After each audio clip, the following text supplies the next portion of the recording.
Okay, today we're going to be learning Eruvin Daf Lamed Bet. Today's daf is dedicated by our Gould to the health, healing, and well-being of his beloved bride of 47 years, Carol Robinson, Karina Gola Bat Huda. Carol has been my best friend and partner, mother to our daughters, Bubby to our granddaughter, and the emotional center of our extended family. She has an almost magical ability to always know the right thing to do and the right thing to say. I love her more than words can possibly express. We have a really, really interesting daf today, which gets into all sorts of issues about the behavior of people, human behavior. It reminds me when I studied economics. So it was all about what we can assume human behavior will be. And when I was studying, it was a pretty basic level. And we would make all these assumptions about humans that I always thought, about human behavior, which I always thought, wow, that's interesting that you really think that all people will behave in this way, right? Because we all know that people behave. Everybody is incredibly individual and behaves in different ways. And here we're going to see a discussion between the rabbis of can we make certain assumptions? That's where we ended yesterday. If you send, remember we had the funny case where you sent with an elephant or a monkey, you sent your eruv to give to somebody else. So we can assume they gave it because you watch them give it. But how do we know that the shaliach is actually going to do what the shaliach is supposed to do? So we ended with saying there's an assumption we make about human behavior that a shaliach will do what he's supposed to do. So now we're going to have a debate about this. Okay, there's a sheet for today. If someone wants to put it up in the chat, it's on the site. Amar Rav Nachman, B'shel Torah en chazaka shaliach oseh shlichuto. Rav Nachman says, well, we can hold by this assumption, but since we're not exactly sure that people will really do what they're supposed to do, that if you send a messenger, the messenger for sure will do it. We don't really know. So when it comes to something by Torah law, we're going to say basically, no, we're not going to allow it by Torah law for something that relates to the Torah, because we have to be more stringent when it comes to Torah, and you can't necessarily assume that it's done. But b'shel soflim, but when it comes to Rabbanan, which we're more lenient about, we can say chazaka shaliach oseh shlichuto. So Rav Nachman says it all depends whether it's a Torah law you're talking about or a Rabbanan. If you wanted to do something by Torah law, can't rely on it. By rabbinic law, yes, you can rely on it. Because he basically, the assumption is that he's not exactly sure whether or not the shaliach will actually do it. We can make an assumption, but it's just an assumption. Rav Sheshet amar echad zeh v'echad zeh chazaka, doesn't make a difference. Either which way we view this as, there's a chazaka. Shaliach oseh shlichuto. Chazaka means we make an assumption. It's likely it's going to happen. And therefore he says, also by Torah law. The structure for the next section is going to basically be, first, we're going to have three proofs for Rav Sheshet. He's going to prove it from three Tanaitic sources. We're going to have, after the first one, we're going to swap it, and each time we're going to have to say, what does the other person respond? Okay, if we're proving to Rav Sheshet, then we're going to have to say, how does Rav Nachman read that source according to his approach? And this first one, we're going to actually reverse it and say, well, there's another version that says that we're going to do the mirror image of the sugya and say, really, Rav Nachman brought it as proof, and then Rav Sheshet has to answer how he reads that source. But the other ones are going to be clear proofs for Rav Sheshet. Again, not clear, but the Gemara is going to bring them as proofs for Rav Sheshet. Rav Nachman is going to have to explain how he reads them. Amar Rav Sheshet, Mena Amina La. So Rav Sheshet says, where do I get this from? Ditznan, it says in the Mishnah, Misha Karev HaOmer Hutar HaChadash Miyad V'Harechokim Mutarim Mechatzot Hayom Va'elach. We'll give some background.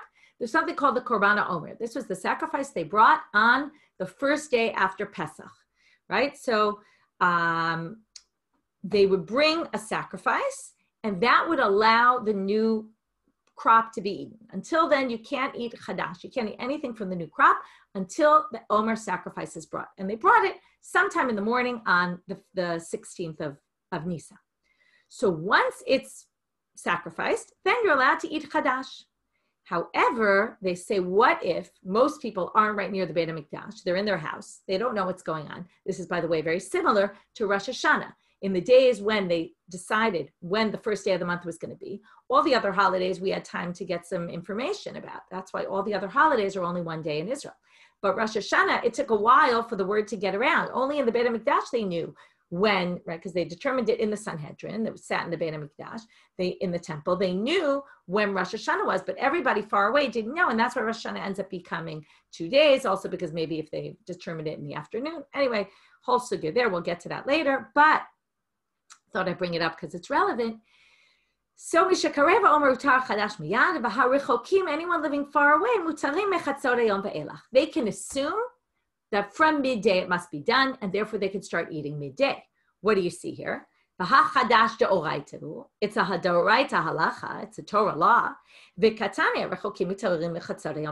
says anyone living far can assume that what? Right? Lav mishum chazaka shaliach oseh shlichuto. Isn't it because we assume that who's our messenger? The people in the temple are messengers, the Kohanim, to do the Korban Omer. So we can assume that the Korban Omer was sacrificed in time. So what's Rav Nachman going to say to this? This seems like a good proof, but it's not really a good proof because Rav Nachman, Hatam kedikatani tama, lefisha yodim she'ein beitim mitatzlim bo. There, the reason given is because we know that because it's done by the court, we know, right, that sits in the temple, we know they're not lazy. In other words, there's the average person and there's the court. The court we know isn't lazy, whereas the average person, what's another relevant Rosh Hashanah halacha from here? We're not allowed to blow Rosh Hashanah, blow shofar on Rosh Hashanah that falls on Shabbat, like this year. You can't blow the shofar. However, they used to blow it in the Beit Din. In fact, there's people nowadays that are trying to reinstitute that we should do it in a Beit Din. What's the reason? Because according to the Bavli, the reason is that we don't blow shofar because we're worried you might carry. The average person might end up carrying it to practice or something, and that will be an Isser, they'll be over on Isser D'Rabbanan of carrying. So therefore, or whatever, there's a whole, I'm not going to get into all the details there, right, D'Rabbanan, but whatever, there's a concern, maybe he'll carry it, Lihit Lamed, and therefore, they don't allow the average person to do it. But a Beit Din, there's no concern of that. The Beit Din knows the laws, they're going to keep the laws, there's no concern. So Rav Nachman says, you can't learn anything from here to a regular case. This is a unique case of a Beit Din. So that's his answer. As I said, there's going to be a second version of this, which is the reverse, the mirror image of this, or close to mirror image. It starts off mirror image. Rav Nachman says, what's my proof? Because look, in the Braita here it says, what can one infer from that? You would think that other people might be lazy and not actually do it. It says specifically, the reason we can eat from chatzot is because we know the Beit Din isn't lazy. That seems to imply other people might be lazy, and if we ask them to do something, they might not actually do it. So he says, there you have perfect proof that when it comes to D'Oraita, we don't assume people have done what you asked them. So what's Rav Sheshet going to answer now? Here's where it's no longer mirror image, because now Rav Sheshet has to answer this according to his interpretation. Rav Sheshet amar lecha Beit Din apal gediyoma shaliach kuleyoma. And here's an interesting thing. People procrastinate. It's not that shaliach doesn't do what you ask him. A shaliach will do what you ask him, but you won't necessarily do it in the most timely fashion. And what that source is trying to tell you is, in that Mishnah, that the Beit Din, we can assume they get it done by midday. If it were a regular person and we're in a Beit Din, you can assume they will get it done, but you can assume that they'll take a little bit longer. And you can assume only by the end of the day that it will actually get done, but not necessarily by midday. And that's what he's saying. You can learn from the fact that the Mishnah says, because the Beit Din isn't lazy, well, that just means the Beit Din's not lazy and they get it done early, right? It's kind of like we say Kohanim's Rizim, right? That the Kohanim do things quickly and they get things done early. It's the same kind of idea. So that's the first proof. Either it's a proof for Rav Sheshet and Rav Nachman explains his read, or it's a proof for Rav Nachman and Rav Sheshet explains how he reads the source. Amar Rav Sheshet, second proof of Rav Sheshet. Mina minala. Where do I get this from? Ditanya. Haisha sheyesh aleha leida oziva. Okay, we need some background. There's a woman who gives birth or has a zava discharge. She's supposed to bring, if she's a zava gdola and it happens for 3 days, it's a bloody discharge. It's not connected to her normal time of menstruation. She has to bring a sacrifice, 2 birds. Generally, she brought the 2 birds. Also, a Yoleda can bring an animal, but we're not going to get into that. We're talking about if they bring birds. A pair of birds, one for Olah, one for Chatat, one is a burnt offering, one is a sin offering. What happens? So she doesn't actually buy birds and bring them to the temple. Often when it was a sacrifice, people would bring their own animal to the temple. They would buy an animal, sanctify it. When it comes to the birds, they would put the money in these kupot. They were kupot, like stucco boxes. Okay, we're going to learn now they were shaped like a shofar, another connection to Rosh Hashanah. Really not connected except for that it's a shofar. What does it mean they were shaped like a shofar? They were narrower at the top, wider at the bottom, and they were bent over. And what was the reason? So that people wouldn't steal money from the temple. They had all these kupot that people would put money in for various things. We'll learn all about this in Shkalim. There were 13 and what each one was for. But there were ones that were designated for the kinim, for these, what they're called kinim, which are nests, birds' nests, but they were meant for these pairs of birds at the wind. There's a whole Masechet kinim, if anyone remembers from the first cycle, if you learned the Mishnayot of kinim are part of the Daf Yomi cycle, and we learned the Mishnayot, they're quite complicated. All these different sfeikot, because what happened was they would do them for particular women, but what if they got mixed up, and all sorts of questions about this. But anyway, we have a long time till we get there. But the issue is, so let's read it inside now. The woman brings, so she brings money for her bird sacrifice. She puts it in the shofar. What the Kohanim do is they take the money from there and they buy the birds and they sacrifice them. The question is, when can you assume the woman, until her sacrifices are brought, she's not allowed to eat sacrificial meat? So how does she know when it's finished, right? She has to know when, so she can, first of all, go to the mikvah and be able to eat. So it says here, Notena b'shofar v'tovelet v'ochelet b'kodashim. I don't think she actually needs to wait to go to the mikvah, from what I remember. Right, now I remember. Okay, so Rashi says, right, she already tovels beforehand. She usually brings this, let's say she's a zava or yoledet on the 8th day, okay? So she brings it on the 8th day if she's yoledet zachar, on the 15th day if she's yoledet nekeva. But she also, in order to allow her to eat kodshim, which is sacrificial meat, she has to go to the mikveh an additional time once the sacrifices are brought. So she can go that evening, la'erev, that evening she can already go to the mikveh and eat sacrificial meat and assume that it's done already. My time, wouldn't we say Rav Sheshet trying to prove his point? There you see, we can assume she gave it to the Kohen to do. You can assume it's done. This, by the way, is a classic issue, right? Lots of people don't like to delegate to other people, because when you delegate something to somebody else, you never really know, are they going to do it or not, right? Sometimes you say, I'd rather just do it myself because I know it will get done. This is the exact issue. Can we assume that if I've given someone something to do, that it will actually get done? And we know how complicated that is. So the assumption is we can assume the Kohen's going to do this. Okay, by the way, if I remember correctly, Eli and his sons, remember Eli's sons were considered, right, that they did all, it says, Asher yishkevunet hanashim, they slept with the women. So they didn't really sleep with the women, but what they do, they didn't bring, one of the Midrashim says, they didn't bring these korbanot yoledet of these women. Okay, and they made them wait there for a long time. Oh, that's what it was, right? They made them wait there for a long time, that they couldn't go back home to sleep with their husbands until they knew their sacrifices were done, and they didn't do this. Okay, so we see not all Kohanim are super careful about this. There we had an issue where, but we can assume the average Kohen is, even though we know that in the time of the end of Bayit Sheni, the whole kahuna was somewhat corrupt. Certainly the kahuna gdolah. I assume if the kahuna gdolah, then probably also the average Kohen wasn't necessarily so great, but yet still they're assuming Kohanim are in a different place. That's what we're going to answer here. Rav Nachman is going to say, Hatam keder Rav Shmaya. This doesn't prove anything about Shaliach Oseh Shlichuto. Why is that? Ta'amar Rav Shmaya, Chazaka, Ein Beitin Shel Kohanim Omdim Misham, Ad Shichlu Kol Ma'ot Shebeshofar. This is a unique case because it was said that we know that the Beitin of Kohanim, it's not exactly a court, but it means the general group of Kohanim, will not end their day until they've finished all the sacrifices. This, by the way, is an interesting statement because normally, let's say you don't finish your work for the day. So you can work at night, right? Many of us end up doing that, right? We don't finish our work during the day, and some jobs, right, you'll finish it up at night. This, you would say the same thing with the Kohanim. Let's say they had a super busy day and they didn't have enough time, so they would do it at night, but you can't bring the sacrifices at night. So it's interesting because what if the Kohanim are really overwhelmed and they don't have enough? How can you assume that they're going to get it done within that day, because they're time limited? All the sacrifices happen during the day.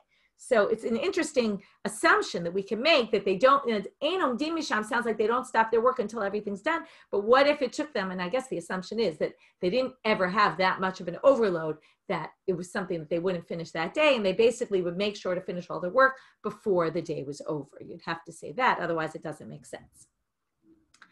Amar Rav Sheshet. So again, it's something unique to that situation and to Kohanim, and therefore that's why.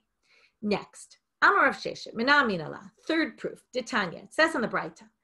And now we get into a fascinating discussion about, okay, and Gefet is all about this week. I definitely recommend it if your Hebrew is good enough. It's both written up on the site and it's also an video. We're going to get into a fascinating issue now about the issue, the topic of Kol Yisrael Eruvin Zeh Bazeh. We're all responsible for each other. To what extent you have to worry about yourself versus worrying about other people. Okay, what if they come in conflict with each other? What if worrying about other people is going to cause yourself to do something wrong? And we're going to have this whole balance about where we put the balance on. Do you have to worry more about yourself or more about other people? And it's a fascinating discussion, and this will take us into the next, the other side of the page. Okay, so let's read. It says in a Braita, we're going to have some difficulty understanding until we get further on, so hold off on worrying that you haven't figured all this out yet. You say to your friend, you can go pick figs from my fig tree. So when the person picks, he's allowed to eat without tithing the produce. Arai means if he's just snacking on a few of them as he's picking, he doesn't need to take trumot u'masrot. Asran vadai, but if he takes a whole bunch home, then he has to meister them, and he can assume, vadai means for sure the owner did not take trumot u'masrot on them. Now, why is it a given? Because if I say to you, okay, I say to Tova, go take some fruits from my tree, so I don't know how many Tova's going to pick, which means that when I take trumot u'masrot, right, nowadays it's all symbolic. We don't have to take very much. But in those days, remember, we went through the other day, all the things you have to give, and it's very exact. So I have no idea what Tova's picking. So of course I'm not taking trumot u'masrot for her. So therefore, she can assume I definitely didn't take masrot. But if I say malela kilkilazo zeteini mitenati, if I say fill this basket with figs from my tree and take them home, then I know exactly how many. And then there's a concern that maybe I took trumot u'masrot. Now, if you remember, we talked the other day that you can't take trumot u'masrot shalom min hamukaf. What does that mean? They have to be in front of me. So this is a strange situation. We're going to assume, okay, we'll read it right now. Ochel mehenarai. If I say take a basket full, right, again, if she's just snacking on a few of them, she doesn't have to take trumot u'masrot. But me'asran demai. But when she takes trumot u'masrot on the fruits, when she brings them into her house and she takes the trumot u'masrot on what she brought in, Tova has to say, when she does the trumot u'masrot, well, I'm doing them misafek, which means, by the way, you don't make a bracha because maybe she's concerned that maybe I did trumot u'masrot, even though I'm not really supposed to. But since I knew exactly how many she was taking, theoretically, I might have taken in my house. We're going to have to see why this is, okay? So hold off on understanding it fully yet. But the different distinction we have right now is if it's clear measurement or not a clear measurement. So if it's a clear measurement, there's a concern that maybe I took trumot u'masrot. Bameh dvarim amurim. What is the scenario here? Okay, what's the case? So bameh dvarim amurim, we're talking about when it's ba'ama aretz. Okay, if it's an ama aretz, aval bechaver. Okay, so who's the ama aretz? So there's going to be a bit of a debate about this later. Okay, Rashi now just says, let's assume shanoten ama aretzu. Okay, and I'm not worried about lifnei either. Okay, she has to take it to mine because I'm an ama aretz. So because I'm an ama aretz, maybe I took, maybe I didn't. Aval bechaver ochel ve'eno tzarich la'aser. If I'm a chaver, then she doesn't need to be ma'aser because now we're going to get into, obviously I took trumot u'masrot. Okay, divrei Rebbe. From Shimon ben Gamliel omer bameh dvarim amurim ba'ama aretz. No, it's all if it's an ama aretz. Aval bechaver eino ochel ad sheyaser. But if it was a chaver, then okay, forget. It's not that I for sure took masrot. It's the opposite. I for sure didn't take masrot. Lefi shelo nechshadu chaverim litchom shalom min hamukaf. Chavirim, like me, I know the halacha, and I know that I can't take trumot u'masrot on fruits that aren't in front of me. If I'm an ama aretz, then maybe I did, because I'm not so careful about that halacha. And therefore, masran demai. But if I'm a chaver, then we're going to say that for sure I didn't take trumot u'masrot because I know that I can't take trumot u'masrot if they're not in front of me, and therefore, there's no concern that I did anything. So now, don't worry if, again, we're just getting started. We're going to have to understand this even more in detail as we go on because we've only established who I am. We haven't established who you are. Are you a chaver? Are you an ama aretz? What's the situation? So I'm a Rebbe. Nir'im dvarai midivrei Abba. Rebbe says, I seem to have the right answer. Mutav sheyachshadu chaverim litchom shalom min hamukaf. Here's the fascinating line. V'lo ya'achilu la'amei aretz tvalim. He says, better that I should basically, if I'm stuck in this situation, Now we're assuming I'm giving to an Ama Aretz. Okay, you're an Ama Aretz. So Tova, sorry to insult you, but you're an Ama Aretz. You don't keep halacha so much. I'm concerned that if I give you these fruits, now on the one hand, I'm stuck because I'm going to have to take fruits from my house and take Trumot Masrot on the stuff you took when they're not in front of me anymore, which I'm not really supposed to do. However, on the other hand, I'm worried. This is what we call lifnei iver lo titei michshol. You took my fruits. And if you have my fruits and I didn't tithe the produce and you didn't, I feel responsible that you're going to end up eating untithed produce. So I'd rather take Trumot Masrot, and therefore, you're left with having tithe produce. So I'm worried about you, and this is where we say Kol Yisrael Eruvin Zeh is more important than and here it's fascinating because normally we say Lifnei Iver Lo Titei Michshol, so we have to do things to make sure people don't put a stumbling block in front of a blind person, meaning make sure you're not causing someone else to sin. But here, to prevent someone else from sinning, you actually have to do something wrong. You have to take Trumot Masrot, Shalom and Amukaf, which is a fascinating thing. Again, the discussion in Gefet, they go into this Machloket Rashi Tosfot. Is it an Isser Rabbanit? Is it an Isser D'Oraita, Shalom and Amukaf, which affects then, is it, or maybe within D'Oraita, there's less or more. In other words, there's lighter mitzvot and more severe mitzvot. And maybe we even though we normally say you have to be makpid on all of them, even a mitzvah kala, but maybe in this case where there's a pulling in different directions, so maybe that comes into consideration. There's a ton of depth in the sugya. Fortunately, we won't get into everything, but I'll kind of mention things generally. Okay, so that's what he basically says. Now, what does this have to do with our situation? Well, remember, Rav Sheshet was trying to prove chazakah shaliach chosesh lichuto. So now they say like this. So let's go zoom out now. Ad kan lo pliga ela de mar savar nechshadu, mar savar lo nechshadu. The whole issue is, do we assume that Rashbag says, no way will I take truma, shalom and amukaf, if it's not in front of me. So there's no way. Whereas Rebbe thinks, no, I should take min amukaf in order to prevent you from eating non-tithe produce. So, but kule ama chazaka shalech chosesh lichuto. Everyone agrees that I will do what I'm supposed to do. It's just a matter of I may not because there's something else pulling me away. But theoretically, if there were no other issues pulling at me, everyone would agree that I would end up doing the Trumot Masrot if I could. So, therefore, don't you see? Shaliach chosesh lichuto. So we're now going to respond to what Rav Nachman does, and then we're going to go back more in depth into this issue, into this braita that we just brought. Rav Nachman, hatam kid Rabbi Chanina choza'ah. We hold like Rabbi Chanina choza'ah, to Am Rav Chanina choza'ah, chazaka wal chaver she'eno motzi davar she'eno metukam mitachat yado. Just like in the other cases, we said it's very specific to the temple or to the Beit Din. Likewise, we're going to say this is a very specific issue. It's not that generally we assume shlichim always do what they're supposed to do. It's that when it comes to food items that are supposed to take Trumot Masrot, there's a chazaka that people don't let untithed produce go out of their property. So, for example, where would be this chazaka be relevant? If I had extra fruits from my tree, right? This happens a lot. We get from neighbors or I give to people. We have tons, right? We have to have a star fruit tree that gives hundreds of fruits. I can't possibly eat that many star fruits. So we give them to our friends. Now, when they get it, theoretically, I try to tell them, oh, we took the Trumot Masrot, but if I didn't tell them, they can assume that I did it because that's the chazaka that he's talking about. One can make an assumption again, okay, that if I'm a chaver and I keep halacha, then that I would never let anything, eno metukan. Eno metukan means that it wasn't, that you didn't tithe the produce. And that's why it's very specific to this issue. It has nothing to do with shaliach in general. That's what Rav Nachman said.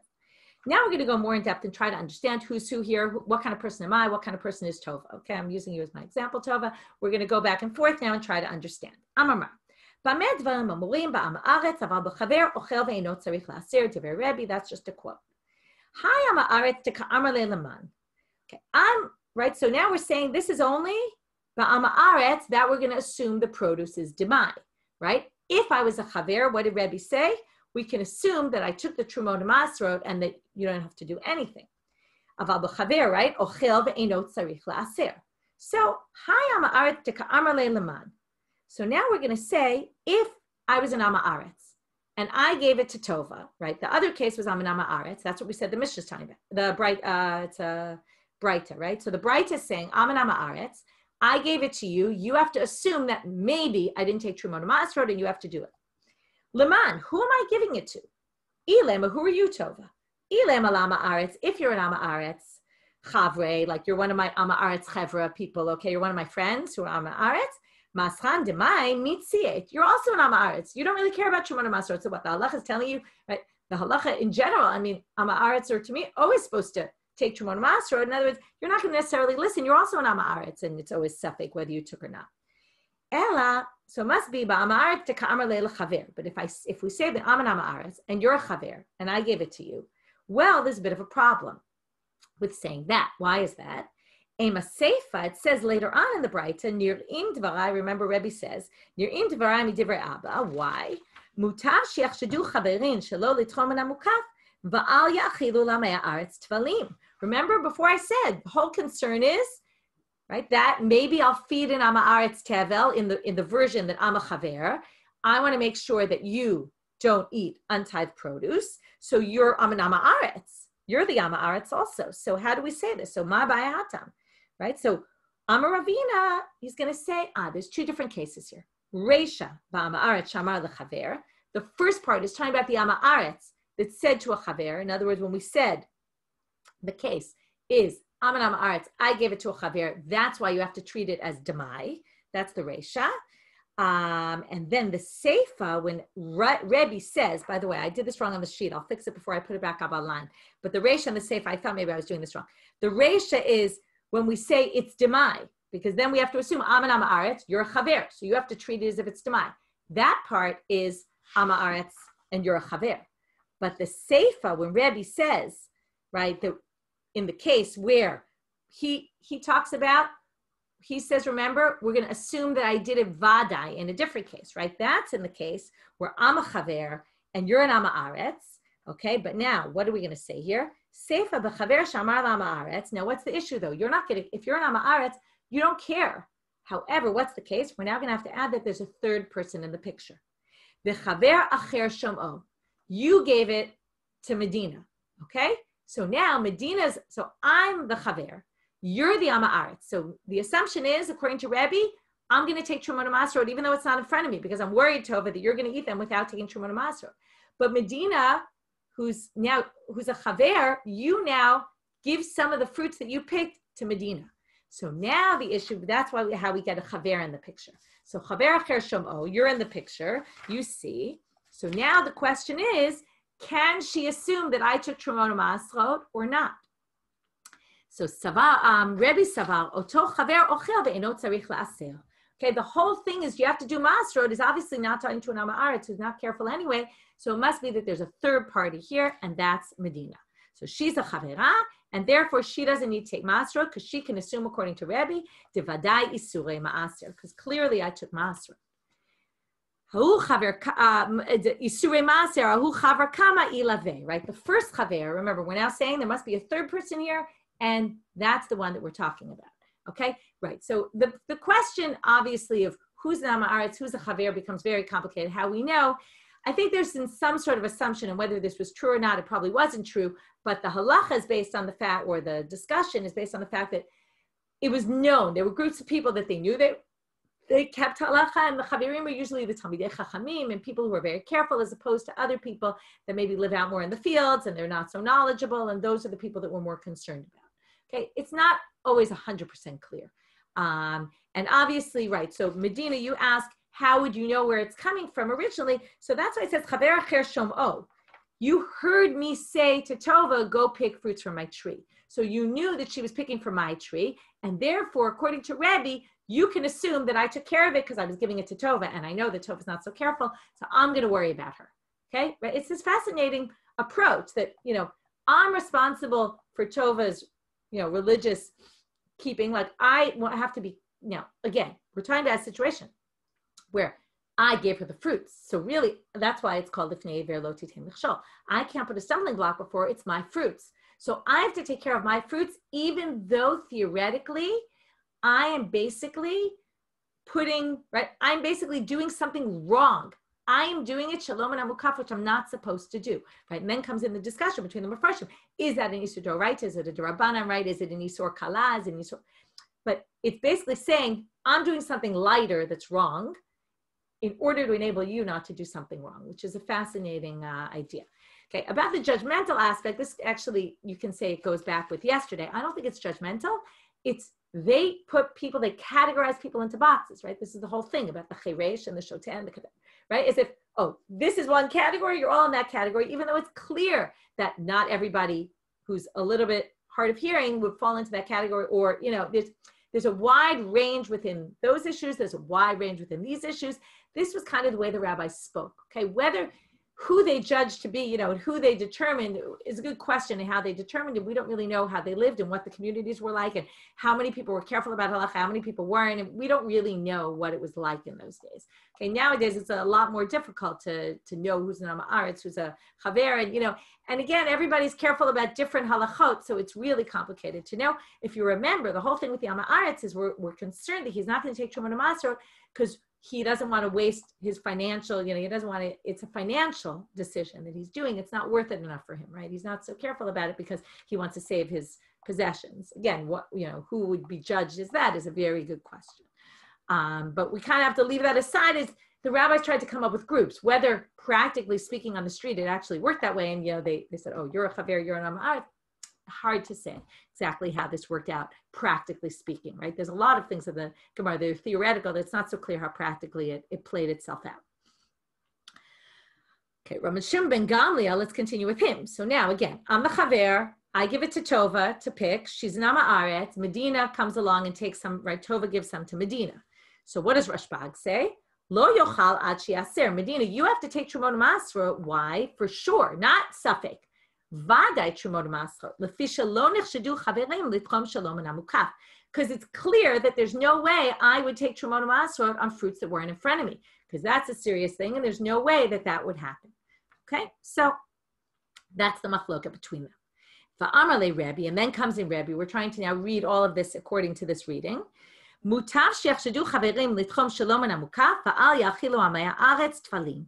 So what's the root of the machloket? And this is what I already said. Rebbe savar nichale lechaver de le'avid hu isura kalila v'lo le'avid Am Haaretz isura rabba. Right? Better to be over on a minor transgression to prevent an Am Haaretz from doing a greater transgression. From Shimon Gamliel savar nichale lechaver de le'avid Am Haaretz isura rabba ve'iu afilu isura lo le'avid. Shimon Gamliel says no. Better to have the Am Haaretz maybe do an Isur Chamor, but you yourself should never do even an Isur Kal. Okay, he looks at very much, you should not do any Isurim, you shouldn't do anything wrong. Therefore, you shouldn't, yes, there's Lifnei Evi Lo Titei Machshava, but not when it comes in conflict with you actually doing some Isur. Okay, it's a fascinating discussion, and I recommend if you was good really to listen to Chana Dreyfus on it, because she really gets more in depth and makes distinctions even within Tosfot about different approaches, about what this approach is, about how we view things. Okay. Moving on to the next Mishnah. Nitano be'ilah lamala me'asara. We're finally getting back to pictures. There's one picture in today's daf. Okay, it doesn't, you can kind of envision this without, but the picture is always helpful. Okay, we have the middle picture here. It's number 161. We have a tree in the middle of the public thoroughfare. Okay, we have a tree and we have two options of where your eruv is. Either it's sitting in a branch at a height of above 10 tefachim, or it's sitting on a branch at a height of below 10 tefachim. If you remember, we learned that hu ve'eruvo, they have to be in the same place, right? You have to be able to access your eruv. That's why the Kohen in the Beit Farot was a whole question. Can he access it? Can he access it? If he can't access it, then he can't put his eruv there, right? He and his eruv, he has to be able to access his eruv. So we're going to have to understand this case. Nitano be'ilan. If it's lamala me'asara tvachim, ein eruvo eruv. It doesn't work because he's in a different reshut than his eruv. I'm going to leave this aside right now because the Gemara is going to explain all this, why this is and what the case is. Lamata me'asara tvachim. If it's lower than 10 handbreadths off the ground, eruvo eruv. It works. Nitano bebor. Afilu amok mea ama. If he puts it into a pit deep, 100 deep, even if it's 100 amo deep into the ground, eruvo eruv. It works. So let's see the Gemara now. Yativ Rabbi Chia bar Abba, Rabbi Asi, Rava bar Natan. The three of them sat. Yativ Rav Nachman Gabaya. Rav Nachman was with them. The Yativ v'Ka'amri, and they said, "Hi Ilan dekai hecha." Where is this tree that we're talking about? If it's Ilema dekai b'reshut hayachid, if it's in someone's private property. So mali lamala, mali lamata. Why should it matter if it's 10 or lower, up above 10, lower than 10? What do we always say? Reshut hayachid olad larakia. We said the Rosh Yachid goes up, right? The height of Rosh Yachid, even if you have mechitza at that height, the height goes all the way up, in which case we're going to say it's all in the same property. So he can access, what's going to be the issue? If he's in a public domain and the Eruv's in a private domain, he can't access his Eruv because he's going to end up carrying on Shabbat. So the Ela must be Dekai b'Reshut Rabim, de mitkaven lishbot hecha. So it must be he's standing in Reshut Rabim. Now there's two options. If you're standing in Reshut Rabim and he puts his Eruv in this tree, now we're going to assume the tree is 4 tefachim wide, 10 tefachim tall. What do we call that? A private domain within a public space. So if that's the case, well, the question is when he put it in the tree, he's standing in Reshut Rabim when he puts his Eruv there. He could have one of two options now. He could say, I want my space to be right here where I'm standing in the public domain. Or he could say, I want my space for Shabbat to be in this tree in the private domain. So obviously, if he says, where is he intending to say, this is the place I want to be on Shabbat? If he's saying, I want the top, where I'm putting my food, exactly that spot to be where my Eruv is, right? Where I'm going to be for Shabbat. Then huva eruvav makom achadu, then that would be totally fine and it's not a problem. So it can't be that that's the Mishnah. Ellen, it's kaven lishbot lemata. Must be he's saying, this is my spot on the ground. I want to be in this spot right here in Reshut Rabim is where I want to konesh shvita, where I want it to be my space for Shabbat. And then, again, then the Mishnah splits into two. Either I put it on the tree, like that picture showed, at a height of above 10 tefachim, which means my Eruv is now in a private domain. I want to be in a public domain for Shabbat, and my Eruv is in the private. I can't carry from one to the other, right? I can't carry from here. So it's a problem. Or you say, right, that if it's lamata, well, then it's still in my domain, because under 10 tefachim is not going to be Reshut Yachid, and therefore we're going to say, if it's under 10 tefachim, then it's going to be okay. So now they say, well, now there's a separate problem. Under 10 tefachim, we say it's okay. Then they say, hakamish tamish be'ilan, there's a separate problem. It's a source from rabbinic law to use a tree for anything on Shabbat, because you might end up pulling a branch off or something. Remember we saw about the sukkah that's attached to the tree is a problem. So what do they say? So la'olam dekai b'Reshut Rabim v'niskaven lishbot lamata. It really is what we just said. But you'd have to say v'Rebbe hi da'amar kol davar shu mishum shvut lo gazru alav ben hashmashot. Anything that's forbidden because of a shvut, d'Rabbanan, is allowed ben hashmashot. We saw the opposite opinion the other day, but we say here, anything that's forbidden mishum shvut, lo gazru alav ben hashmashot, is allowed ben hashmashot, which means you can't access this Eruv when it's, right, you meant to be in Reshut Rabim, your Eruv is in Reshut Rabim, that's fine, or it's in this tree. It's actually a karmelit because it's less than 10 tefachim and 4 by 4 wide. It's in a karmelit, which by doraita law is okay. And you're not using the tree. Well, you are using the tree, but we're not worried about that because that's a d'Rabbanan. And as long as ben hashmasha, you can access it, even though later on you won't be able to access it. That we say is fine. Okay, so now, Amalu Rav Nachman. We saw the other opinion that they were gozer on shvut ben hashmasha, right? There's a debate about this issue. I'm Rav Nachman. Yaisher. So Rav Nachman says this is the explanation those rabbis brought to the Mishnah, and he says, oh, that's a good explanation to the Mishnah. V'chein Amar Shmuel, and Shmuel said the same thing. So now there becomes a strange line. The rabbis say to him, Amrule, pitiru tabak kule hai. Did you spend so much time thinking about this that you got to this agreement that we're right about what we said, that that's the right answer? Inu nami. So then they say, what do you mean? Did you think about it so much that you got to this? What kind of a question is that? Inu nami hakapatre ba. In other words, they understood the question as if they're questioning Rav Nachman. Do you really think this is the way the Mishnah is? But they themselves said that that's the way the Mishnah is. So what's this question? Elahachi amrle. What they said to him was, are you going to say this is the Masoret that we have about? In other words, do you agree so much that you're going to establish this as the generally accepted way of understanding this Mishnah? So amrlehu in. He says to them, yes, this is the generally established way to read the Mishnah, like you said. Itmarnami, and furthermore, it was said, Amar Rav Nachman Amar Shmuel, Hacha bi'ilan ha'omed b'Reshut Rabim askinan gavoa 10 v'rachav 4 v'nitzkaven lishpot lemata v'Rebbe damar kol davar shu mishum shvut lo gazru alei ben hashmashot. And they basically explain the Mishnah again. The Mishnah is, I'm standing in Reshut Rabim.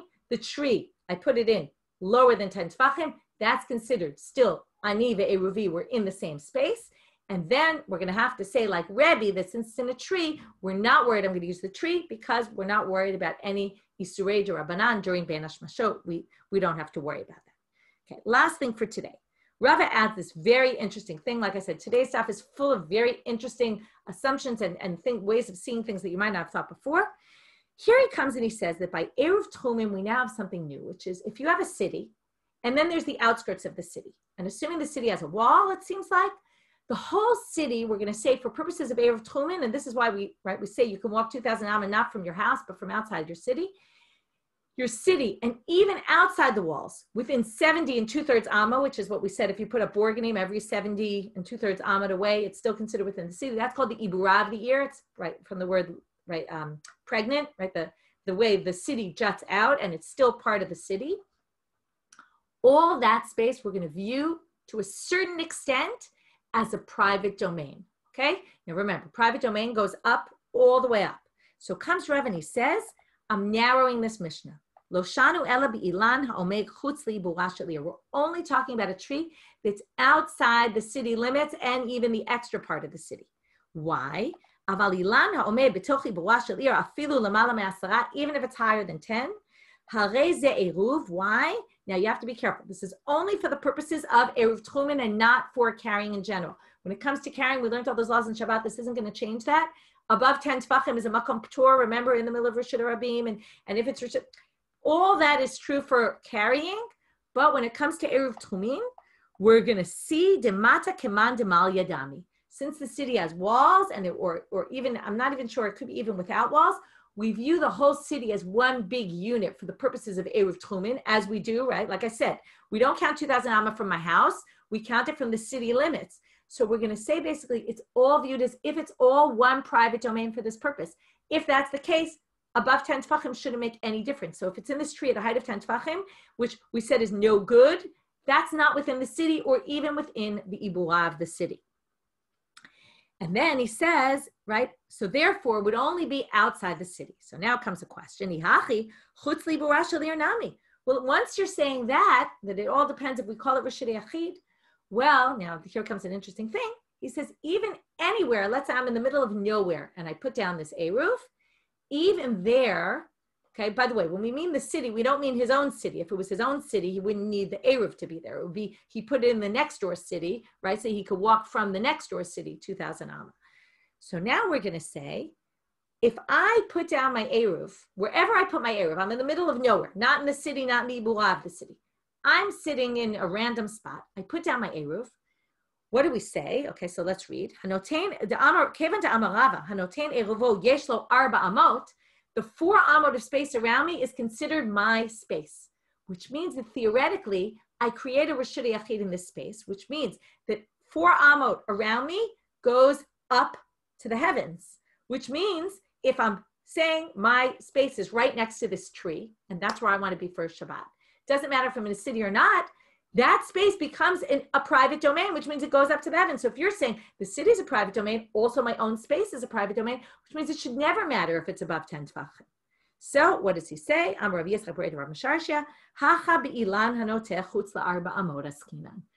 now limiting the Mishnah even more. We're saying it's not talking about the city. It's not talking about the ibura of the city, the outskirts of the city. And not only that, but even if I do it in the middle of nowhere and I put down my tree, it's only when the tree juts out beyond my 4 amot and the tree, the branch that I put it on is outside the 4 amot where I'm standing, where the base of the tree is. Because we're basically saying I'm kona the base of the tree, and it would have to be that it's outside the 4 amot, and that's why 10 tefachim makes a difference.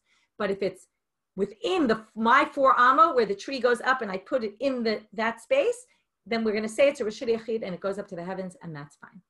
Okay, we're going to end with that today. We're going to have to explain this a little bit better tomorrow. Going to go into tomorrow's daf. So like I said, today was an interesting daf where we saw all sorts of things about human behavior, about how seriously do we take l'fnei iver lo titei mechshol, even if it means I have to do something wrong. And then we have this issue of, right, what do we define as space? And how do we take a space, right? And we say the city, even though it's a public domain, for certain purposes, we can view it as if it's a private domain. And then by the way, when they say it's as if it's full, they say because it's full of people and full of buildings, and therefore the whole height thing is not really relevant when it comes to Eruv Tchumin. Okay, so those are a lot of things to think about and a lot of interesting things to go more in depth if you have the time about this stuff. Have a great day.